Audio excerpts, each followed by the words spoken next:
Paano kaya kami tutuloy sa event nito? Wala kaming madaanan. Ginagawa yung tulay, sarado.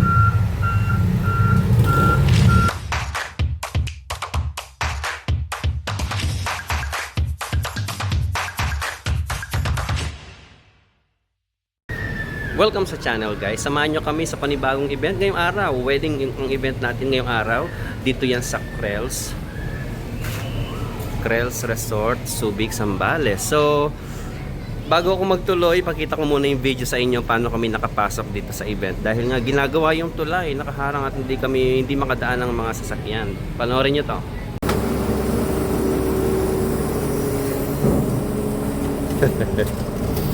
So, tulak, buhat, lakad ang setup natin ngayon. Dito ito sa Creles, may San Isidro, Subic. Ginagawa kasi yung tulay, kaya eto ang eksena natin ngayon. Buti na lang, basic lang yung setup. Meron namang trolley na ipapahiram. Ang problema, hindi kakasya dyan. Ayun yung trolley na ipapahiram sana. Ulo mo, baka maanok sa bakal. Ay, Diyos ko po. Ano kaya ang ginawa ng mga styling? Paano nila hinakot yung gamit nila? Diretso na natin to, Bin. Huwag mo na isakay dyan.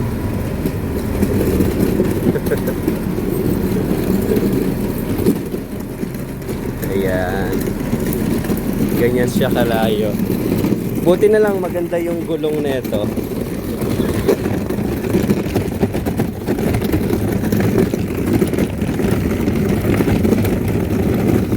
So yan, bubuhat kami.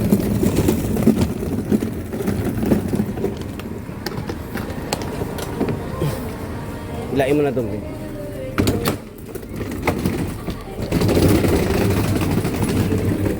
Yan ang venue. Nandito na ako sa loob ng function. Nandito ako sa dulo. So, pakita ko muna yung setup namin mula dito sa likod.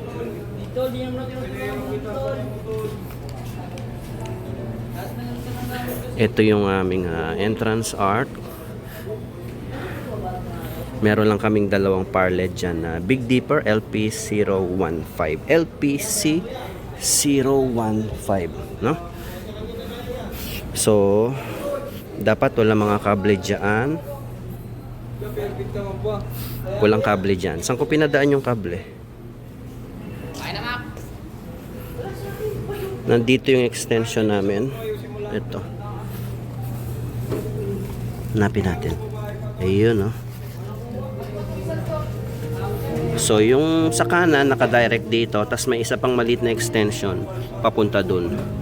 Dito tayo sa ilalim, dumaan papunta dun. Tapos yung main dito. Eto.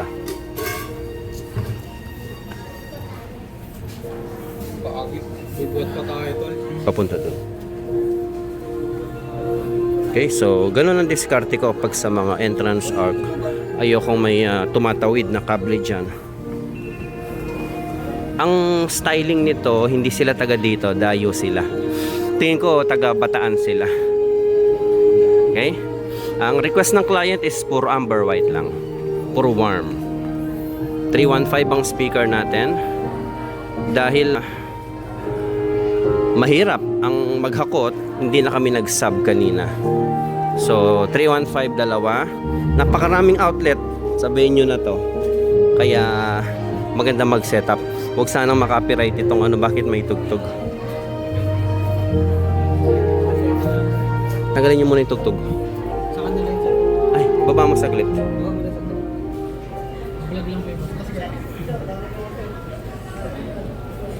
Baka makapiright tayo. So yan, as usual yung ito, mesa na to sa venue, hindi na kami nagbit-bit dahil very limited yung pwede naming dalhin. Maki DL pa rin ang gamit natin at yung bagong paligong laptop, nabuhusan ng juice kanina, asin na buhusan. Buti na lang naitaktak namin kanina agad. Ang backup namin ay itong Mount Everest na version 4 ba to or 3? Nakalimutan ko na. Version 4 yan, I think. Tapos ang main namin yung RBR natin, which is nandoon na sa may podium at saka doon sa upuan ng couple.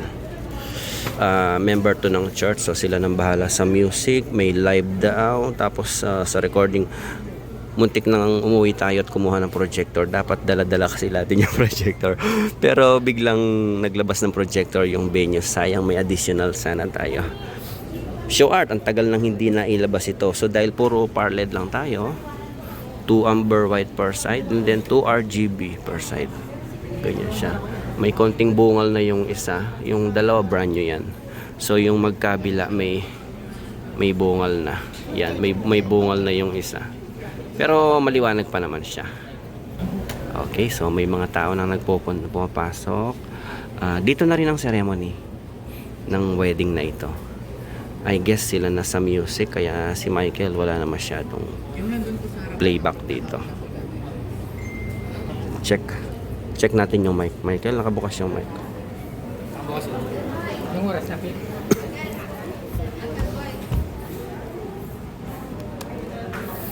tulad niya na nakabukas na hindi ginagamit, naka-mute siya. I-unmute ko lang siya.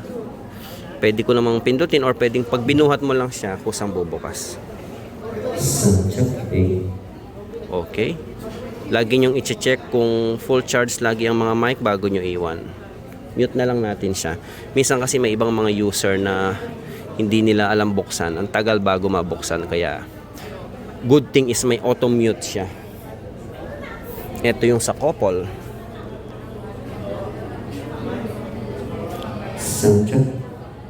Okay. Mute, unmute. Try natin bitawan. Tingnan natin kung mag-unmute siya. 2 seconds mag-unmute siya. And then pag hinawakan mo, kusa siyang mag-unmute. So bilangin ko ulit.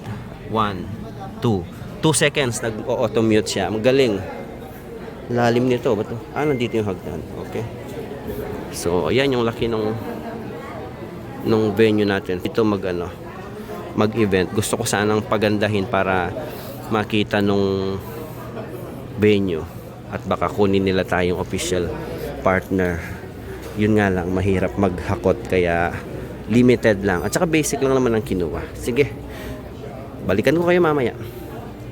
Pagka pala may mga mag-i-inquire sa inyo, tatanong nyo na lahat ng details kasi minsan kahit na basic ang kinuha, ang daming requirement.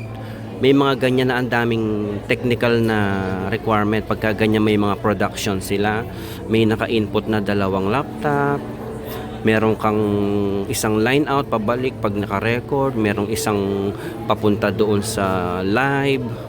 Minsan yan may keyboard, may hihingi sila ng ilang mic, maraming mic. So pagka ganun kasi hindi na pasok sa basic set yun eh. Kaya pag ang style ko, pagka may nag-i-inquire sa akin, hindi ko kagad binibitawan yung presyo kung magkano. Tatanungin ko muna lahat ng possible na maging input nila sa akin sa araw ng event. Para nang sa ganun, hindi tayo medyo talo sa presyo. Okay?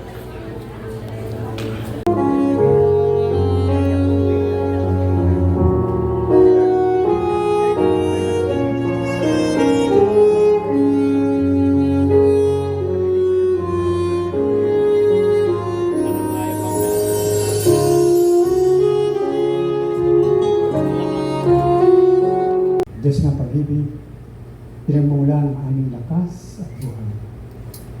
Ama, sa iyong karingalang pangalang Jehova, isang dakilang review muli na kami sama-sama muling malapit sa iyo sa okasyon ito, sa kasalang ng aming kapatid. One eternity later. Ganda na pala dito. So habang ongoing yung wedding ceremony, ikot-ikotin ko muna itong resort. Ayan siya. Merong bubong kung ayaw nyo mainitan. Gusto nyo namang nasa araw o sa ulan, dito pwede. Krells Resort dito ito sa San Isidro, Subic, Zambales.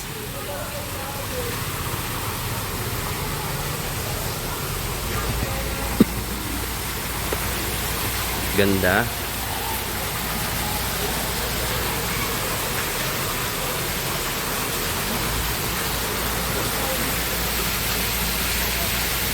Maganda dito pang family outing, mga barkada outing.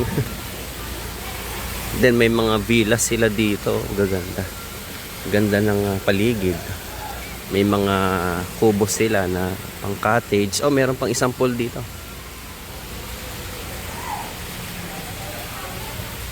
Hindi ko alam ang rates nila dito. Search nyo na lang yung page nila. Tapos merong pavilion dito. Pwede small event dito. Mga good for 60 packs siguro to.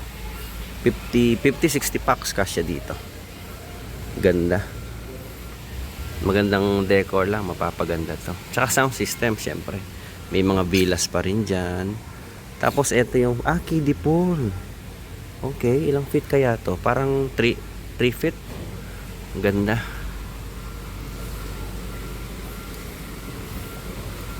Ngayon ko lang, alam ko nakarating na ako isang beses dito pero ngayon na lang ulit mula nung nabalitaan kong na-renovate ito at nakikita kong nakapost sa FB. So upo muna ako dito sa sa isang sa mga kubo nila at magkwentuhan tayo. Okay. Kumusta kayo? Kumusta yung September nyo? Medyo matumal. Napansin ko medyo matumal itong September 2024. Tuwing weekends lang medyo malakas. Ngayong araw na to, dalawang event namin. Isang binyag at saka isang wedding ngayon. Bukas meron akong binyag. Friday meron din ako. Pero nung Monday to Thursday wala.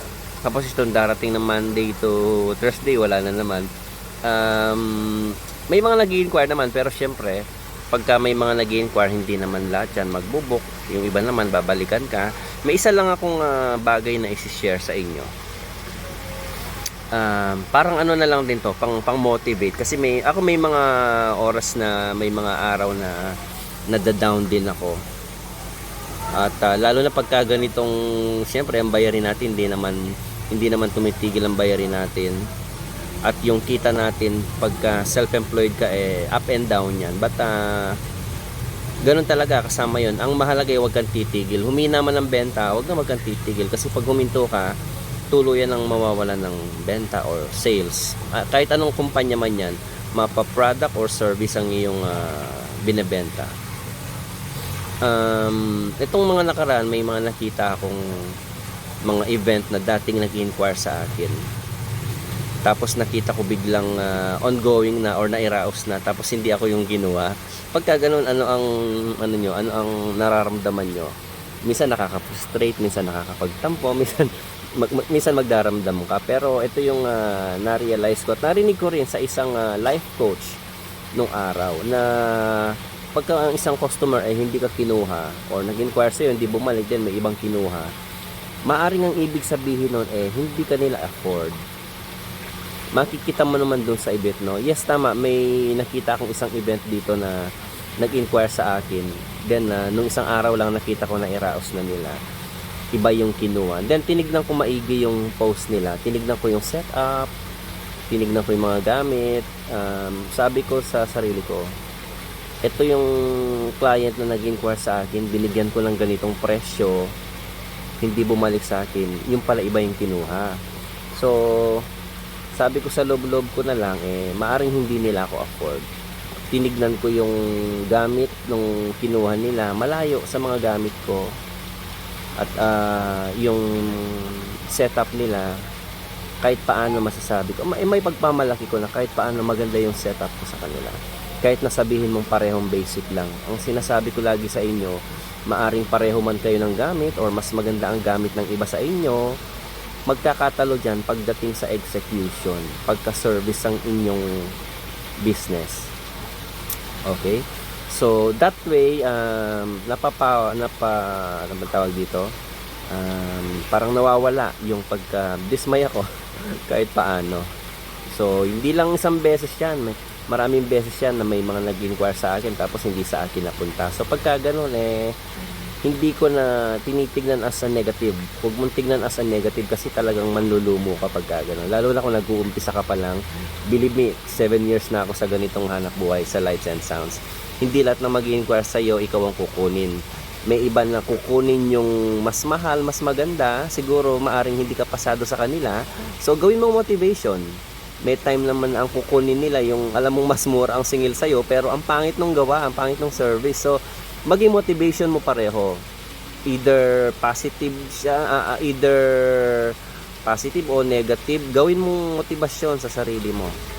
Ganun ang ginagawa ko. Napagtanto ko lang ngayon na habang nakaupo ako, nag-aantay na habang ongoing yung event, nakakapag-muni-muni ako. Umuulan kasi hindi ako minsan kasi pag nasa event akong ganito at nakabantay sila Michael, Alvin, minsan na aalis ako, pupunta ako dun sa mga, minsan mag-ocular ako, minsan mag-meet ako ng client.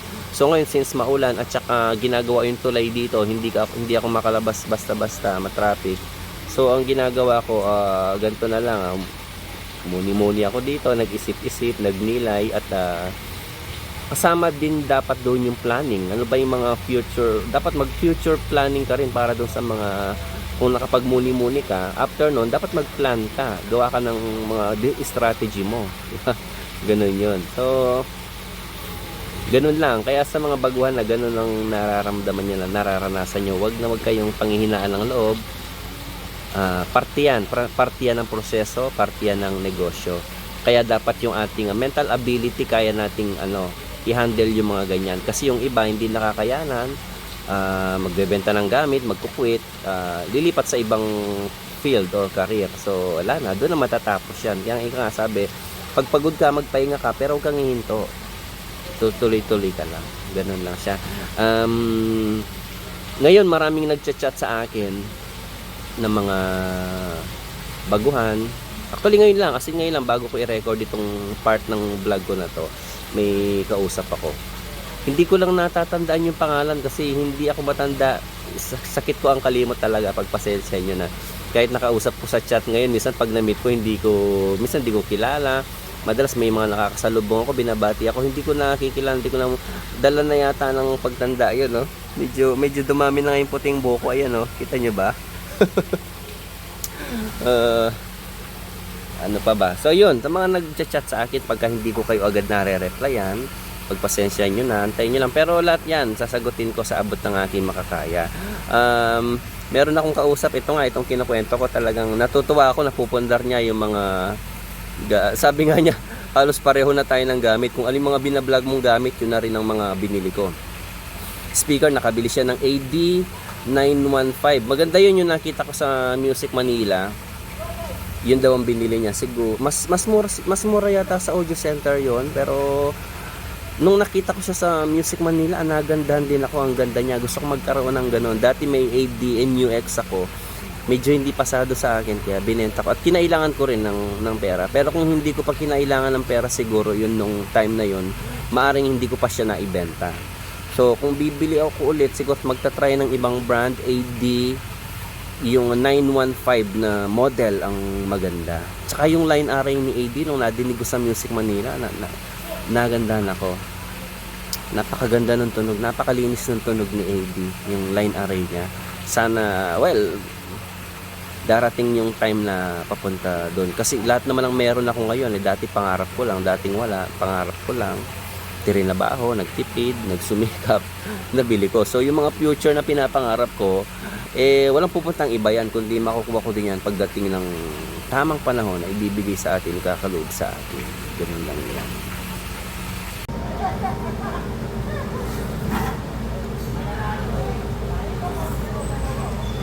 Kape tayo. Chinat ko sila Michael, nasa loob kasi. Ongoing pa daw yung event. Reception na. Pero ang unusual lang kasi ang music lahat is yung sila na ang nag-ooperate, yung mga taga-church na. Itong wedding na to pala is sila saksi ni Jehovah. Kaya lahat ng music nila pati sa reception puro slow, more on prayer. Kaya naiya naman ako mag-video sa loob. So, hindi ko na itutuloy yung vlog ko doon sa loob. At least na ipakita ko na kung ano yung setup namin kanina. Dito na lang ako sa labas. Antayin ko na lang mag-dinner at early dinner at matapos yung event. Si Michael, ano din, tinatry niya mag-play ng music kanina. Yung nakaugalian nating music sa mga usual na wedding, like Christian wedding, Catholic, or INC wedding, same lang. Ang medyo na-attenan ko na talagang unusual is yung sa mga Muslim wedding na more on photo lang ang priority nila pagdating sa reception. Wala silang ano sa music, importante may magamit lang silang mic, okay na. Pagdating ng couple, picturean lang, kain din, alis na. Ganun lang sa Muslim wedding eh. Halos 3 music lang ang magagamit sa kanila. Tapos sa INC naman, walang kaibahan sa Christian at saka sa Catholic or modern wedding. Same lang ng program at music pagdating sa reception. Ngayon, ito nga, saksi niya ako ba, ngayon lang ulit, parang ngayon lang ako nakapag-cater ng ganitong event na. So, ganun pala yung music nila, more on slow, more on mga parang gospel, religious, slow background, then more on prayer. Sumilip lang ako. So, nagdadasal nga sila, sumilip ako. So, hindi na ako pumasok at naka-short lang kasi ako dahil maulan. Hindi na ako pumasok. Kaya, ewan ko mamaya pagdating sa kainan kung ano ang gagawin nila. Makikibalita na lang ako sa kanila mamaya. Pero dito ko natatapusin itong video ko habang nagkakape ako at may cornic ako dito. Pampalipas ng oras. Salamat sa pagsama nyo sa akin sa video na ito. Sana'y may natutunan ulit kayo na nakakapag-motivate sa atin, lalo na ngayong tag-ulan na medyo mahina ang September. Buti pa yung August ko eh. Yung August ko talagang kahit paano, kita nyo naman nakapag-bakasyon kami kahit paano sa ibang region, Boracay. So, sa mga bago pa lang sa ating channel, stay tuned lang kayo. For sure, marami kayong matututunan. Palitan tayo ng mga idea, pwede kayong mag-suggest. Pwede nyo rin akong i-correct pagka sa tingin nyo ay may mali akong naibibigay na information sa vlog ko na ito. At saka pwede kayong manghingi ng topic na gusto nyo pag-usapan natin dito sa channel ko. At sa mga matagal ng mga subscriber ko na nagchat-chat din sa akin, maraming salamat sa inyo. Dahil sa inyo kaya magtutuloy-tuloy itong vlog natin kahit na paunti-unti, dahan-dahan. At least hindi tayo hihinto sa pag-share ng mga knowledge, inspiration at wisdom sa mga katulad nating may hilig sa sound, sa music, sa event na ginawa ng hanap buhay. Okay? Hanggang sa muli, sa mga bago pa lang sa channel natin, please do subscribe. Gawin na nating 10K itong ating subscriber dito sa ating YouTube channel. Okay? Salamat hanggang sa susunod na event.